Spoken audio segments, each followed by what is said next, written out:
Thanks to the collective stocking efforts of Michigan, Indiana, Wisconsin, and Illinois, Lake Michigan is once again a fishing destination of epic proportions. In this week's episode, Mark and Jake Romanack travel to Frankfort, Michigan, where they enjoy salmon action that clearly rivals the glory days of Great Lakes salmon fishing.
I guess it's a good morning. The sun isn't even close to rising by the horizon, and I've already got my first fish of the day on. And I can't see a thing. It's black, black, black, but boy, I can see got me a fish back at the back of the boat here. I'm gonna see if I can get him. Nice call on that. There we go. Oh, look at there, Jakers. That's a nice 4 a.m. wake-up call, isn't it? It is indeed. Well, take a look at this one. What a beautiful morning coho. They fight hard, they twist, they turn, they tear up tackle, and they make your heart beat. And that's what it's all about. Salmon fishing in the Great Lakes before the sun rises. Oh, this is going to be interesting. I had just popped my... You come over here, Dad. I'll get this out of your way. I had just popped my 10 color. And this fish spot fires on the rigger. Way in your divers. What's going on? Yeah. You got all kinds of fun things going on here. We are in Frankfort, Michigan this morning, and boy, did we get an early start. We got up at 3:30 in the morning to launch the boat at 4:30 to be able to be out here for what we call the witching hour. He's right here along the side of the boat here, Jakers. I know we don't normally take him alongside, but we're going to do it in this case. You tell me when you're ready. Yeah, I'm good. Keep all right, let's see if I can get him in here for you. A little closer. Got him. Nice fish, Dad. Very nice fish. A little unorthodox on how that all came together, and but we'll explain. But what a nice fish in the bag. Diver. Nick, I'm going to hand this over top of my head to you. You just take your time with him, and I'll show this one off here real quick. The spoon popped out of his mouth, so that part's good. If I can just get a handle on it. You know, there's nothing better than the rush of waking up early in the morning with pitch black dark, setting up on Lake Michigan. You're catching salmon. Catching cohos. That's a good one too. Look at that big old fat coho. Woo, baby. I love it. I love that fish right there. Whew. Whoa, man. Well, I'm going to slip him in the live real quick, and then we'll give you a help with yours, Jakers.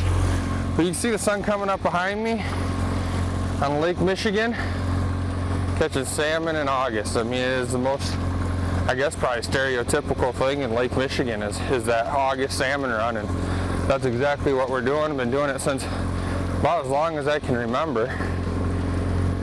But there's something about waking up super early in the morning, getting lines set in the dark, and watching that sunrise while you're catching salmon. And right now, we got our hands full. Thrashing like another coho here, maybe. Exactly like coho. Ready? Yep. I got him. Nice. That was fun. A little bit smaller king, actually. There's Jakers king. And now he's fighting another one already. We'll throw him quick in the box and then I'll get on the landing net for Jakers. That was nice of you to unhook my fish for me, net my fish. Nice. And then let me grab this one too. Fishing 411 TV is brought to you in part by Striker Brands.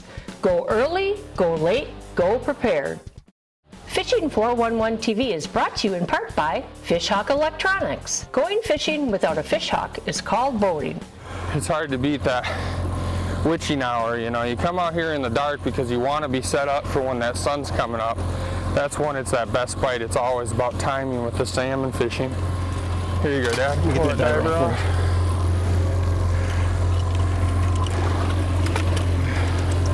But you know, you always ask why we come out here so early. And it's really not because we're catching fish right away, but it's more because you want to have all your lines in the water during this window, during this peak window. Well, yeah, but now we're in the window. We don't have any lines in the water. Didn't take a lot. Literally, we just got whacked. So, good job, young man. All right, let's pull this fish up and show him off. What a beautiful king salmon. That's exactly what we came out here for. And right now we got our 6 lines out. Well, actually, we don't have a single line out. We started with 6 lines, and it has been absolutely hectic, and now it's time to get gear back in the water. And we're going to show you exactly how we're catching these fish today. But for right now, throw this one in the box, get set back up. On the stack? Slider fish. He's on the stack, huh? Woo! Reel like crazy to catch up with them. Fish is on that Adeline that I threw out there. That's a really good way of just getting an extra spoon in the water, basically fishing 2 lures on 1 rod. And just gets 1 extra spoon down there. Now this one was just a pretty simple rig. It was just a snap free sliding up and down the line. Basically it goes down until it gets to the bow in the line and it just kind of stays there. But when you get one to bite that, you got to reel like crazy, keep up with them. We got a double header going here, but I think, how close is yours, Jakers? I don't know yet here, Dad. My diver quit jacking, so we'll concentrate on your fish. Right. Going on the rigger now, or is your fish in the rigger?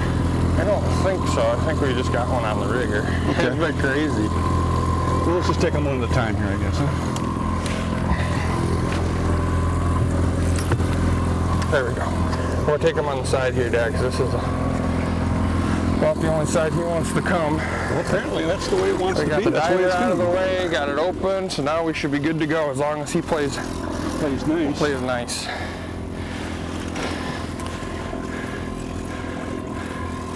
Come on, baby.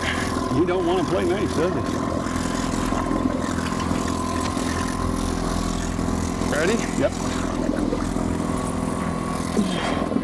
Get him, Dad. Nice fish. That is a big fish right there. That is a big steelhead. fish. Look at that. Massive Look at how steelhead. thick that fish is. My God, Jake. That thing's a monster. In case you're wondering, Lake Michigan's alive and well. It seems to be doing pretty well today. Frankfort, Michigan. Wait till you see this fish that Jake is going to hold up. Man, it's one of the biggest steelhead I've seen in a long time. You know, I've been blessed to catch a lot of steelhead all over the Great Lakes. I don't know if that one's going to go my biggest, but it's sure going to go my fattest. I mean, he's not very Yeah, long. he's not the longest, but he might But be the that fattest. thing is as tall as he is long, man. He's kind of got that, must be half bred with bluegill a little bit. That is a big Lake Michigan steelhead right there. Whew. I'm on the wrong side of the boat too. This is actually my diver from that side, but we had to clear it to catch Jakers fish. And then this diver goes on the wrong side of the boat, it fires. This is about as crazy gets right here. Yeah, you know, this is one of my favorite ways to run dipsy divers. We like to run these long leads. And so what we're actually doing is we're taking an offshore release and putting it on the diver, and then you can just simply unclip the diver, and now it's just dadding the fish, and we can have that nice long lead. Looks like it's a lake trout, Dad. No, really? I'll be darned. Well, we're getting a nice mix. Steelhead, cohos, kings, and now lake trout. A little closer. Got him. But my dad's fighting another one. This is the lake trout he just caught, so I'm helping him get this one in the box. You know, nice mixed bag so far this morning. Cohos, kings, lake trout, steelhead, a little bit of everything we're seeing this morning. So get him in the box and help him out. That is Lake Michigan fishing right there. You gotta love it. It's I got a sweat going, that's for sure. Fishing 411 TV is brought to you in part by the Ultimate Sports Show Tour and Abyss Batteries. Power your pursuit. Fishing 411 TV is brought to you in part by Big Bite Baits and Steel Shad Premier Fishing Lures.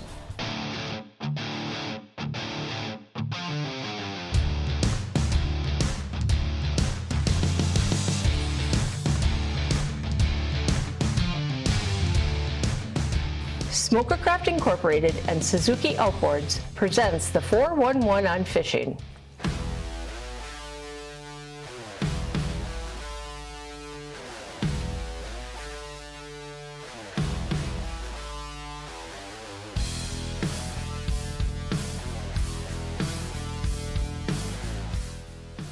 You know, early and late in the ice fishing season, the ice is just not going to be thick enough to be safe with vehicles like a snow machine or an ATV or UTV. In fact, the only practical way to ice fish early and late in the year is by foot traffic. And if you're going to walk out on the ice, you're going to need some type of a sled to haul all of your gear. If you're an ice fisherman, you got a lot of stuff. And look at what I've got with me today. I've got a heater, I've got a graph, minnow bucket, a bucket to sit on, ice augers, rods and reels, the list goes on and on and on. So you're going to haul a lot of gear. And pretty much my whole life for this style of fishing, what I've been using is a product made by Chappell. It's owned by Eagle Claw Company. It's called a jet sled. Now, a jet sled, I've got one sitting here next to me. They come in a variety of different sizes. You can get them small if you only haul in a little bit of gear, or you can get them in very large sizes if you've got quite a bit of stuff, like maybe a hub shelter or something like that you're hauling out, chairs, that kind of stuff that you're hauling out on the ice. So there's a jet sled virtually for every purpose. They come not only in a multitude of sizes, but you can get them in a multitude of colors, and there's also a bunch of accessories associated with them that you can add if you choose. So if you're looking for a way to get out on the ice safely, to haul all your gear, you just can't beat a jet sled. They're affordable, they're available at every retailer in America, and they're going to help you catch more fish ice fishing. It's hard not to reminisce when you fish Lake Michigan. You know, I started fishing Lake Michigan in the early 80s when I got out of college. And it's had its booms and it's had its busts, but man, I'll tell you what, it's in a boom right now. And it's really nice to see this fishery rebound with such a good mix of species. Lots and lots of cohos, lots of chinook, some good numbers of steelhead, and of course lake trout, unbelievable numbers of lake trout. So collectively, Lake Michigan's got it going on. Keep coming. No, it just does what cohos do, Daddy. Is all rolled up in the line. That is a big, big coho right there. I should have did a little bit of more of a workout before I came out to get my workout today. You can kind of see beautiful coho. He's at, literally, the line is wrapped around his head. He's got the spoon tied to him. So I can't show off the spoon very good. But this is what cohos do. When they get hooked, they roll, they roll, they roll some more. They're powerful fish. And you can see these are big cohos. These are nice cohos. And quite honestly, I was lucky to land this one, because when they start doing that, that's when the line gets nicked, and that's when they break you off. So we got real lucky to get this one in the box, and I'm feeling it. I'm feeling the luck today. We're going to take a second and reset this downrigger. I think the question I probably get more than anything else when it comes to Great Lake salmon fishing is, do I need to invest in downriggers? And in my opinion, absolutely. They're a great tool for getting deep very quickly. They also team up with our fish hawk unit, so it's giving our speed at depth and our temperature at depth. So you can go as simple as just a hand downrigger where you're cranking it up and down, or a power downrigger like I have this Cannon right here. So basically what I'm going to do is I'm going to send that spoon out there 20-30 feet away from the downrigger ball. And then I go ahead and I put my clicker on the reel, and I reach up here and I grab the line. Now, one of the things that I like to do is take the line and fold it over like this, and give it some twists. Now, what that twist allows is I take this downrigger release and I put it into the twist itself. So you can say I put it about to the back of the pad right there with the twist, and that makes it so it releases from this downrigger release easier. And you know, one of the things is I want to keep that fish hooked up on the ball until I release it, unless it's a really big fish. And the reason for that is it seems like my hookup percentage goes higher, because that fish has to rip it off the downrigger ball. It sends those hooks home a little bit more. So, and again, this is just a really simple system. Now from here, I'm going to go ahead and I'm going to push down, and I'm going to start sending it down. And so far today, 55, 60 feet down has been kind of that magic number. Now the next thing that I really like to do is once I get it down to depth here, is I actually, instead of using the rod holder on the downrigger itself, I use another separate tube holder from Cisco. You know, any tube holder will work in this situation, but what I like to do is run my downriggers in line through the gunnel of the boat and keep the rod relatively low. And that sounds like a simple thing, but the truth of the matter is the reason I run them low is because they become below my line of sight. And when I'm looking around, when a rigger pops, it all of a sudden will pop up into my line of sight. It's a little bit easier to read those rods, especially when you have a small fish. So this is just a simple system, but for me, it's my system for fishing downriggers, and boy, it sure works just about anywhere you got fish. I mean, especially the Great Lakes, but really downriggers work all over the country. Fishing 411 TV is brought to you in part by Cisco Fishing Systems, your fishing equipment experts. Fishing 411 TV is brought to you in part by ProCure, ruthlessly effective bait scents. Thank you, Jake. For the fish. You can grab that, I'll get this diver reset. Diver action. I love them when the divers are firing. Oh, that is so much fun. You look over and just watch that rod just bucking. I love to catch them on riggers. I really love to catch them on divers. Man, it is a lot of fun watching that strike. You know, and normally Jake could fish one side of the boat and I'd fish the other side of the boat, but it's been crazy today. He's fought some of my fish and now I'm fighting one of his. I'm getting even. I love it. I love it.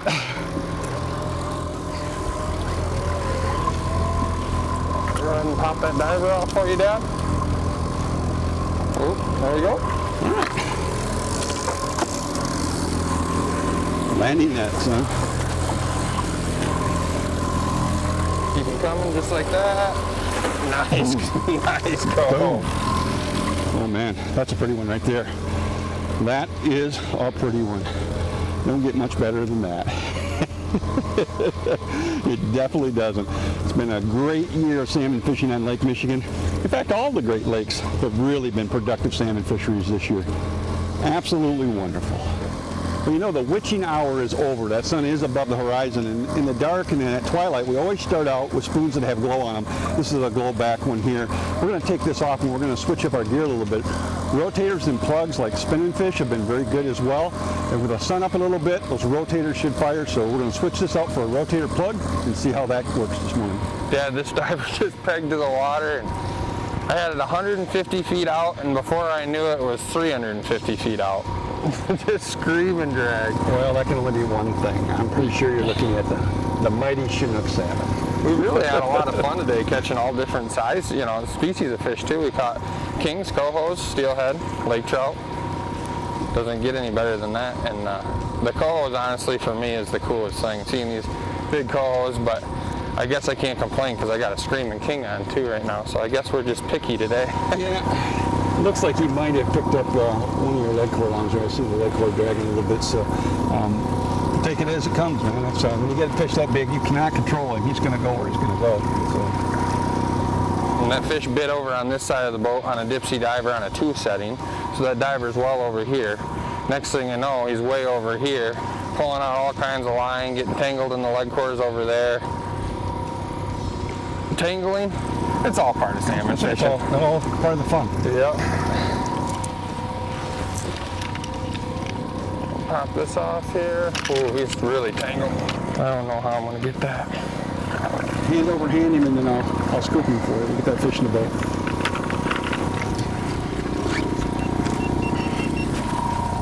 Ready? Let's see if I can get him come this way. Bit of a mess, but that's a big king right there. That is a big king. That is a big king. That's a big king. That's probably the biggest king you're going to catch this year right there, son. If I drag him, Dad, there won't be nothing left. Man, oh man. Tell you what, Dad. Why don't you take this one here? Oh, that's big, Jake. That's a big one. If you right can there. get that big chinook out of the net, that's probably going to be necessary at some point. Oh my goodness. Coming just like that. That's a big one.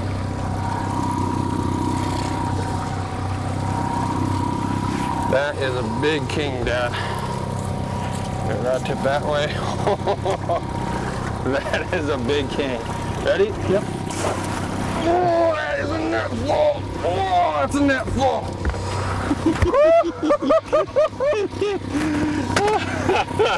That is a big king, Dad. Oh my goodness, we can't wait to hold these two up. That's a double header like we haven't seen for a while. I would say this would be the world's longest TV show close. It took a while, but we got both of these giants in the boat, and I don't know any other way to wrap it up but to show these two off just like this right here. We appreciate you watching. You've been watching Fishing 411. We'll see you here, same time, same place next week. But if you get a chance, come out to Lake Michigan, get some of these tuna. Baby. Closed captioning is provided courtesy of Precision Trolling Data, the Troller's Bible. Fishing 411 TV comes to you courtesy of Offshore Tackle, Yakima Bait Company, Suzuki Marine, Jay's Sporting Goods, Smooth Move Seats, Garmin Marine, Bill Lewis Lures, Starcraft Marine, Niagara Falls, USA, and Eagle Claw. Fattest. I mean, he's not very long. He's not the longest, but he might be the But that thing is as tall as he is long, man. He's kind of got that, must be half bred with bluegill a little bit. That is a big Lake Michigan steelhead right there.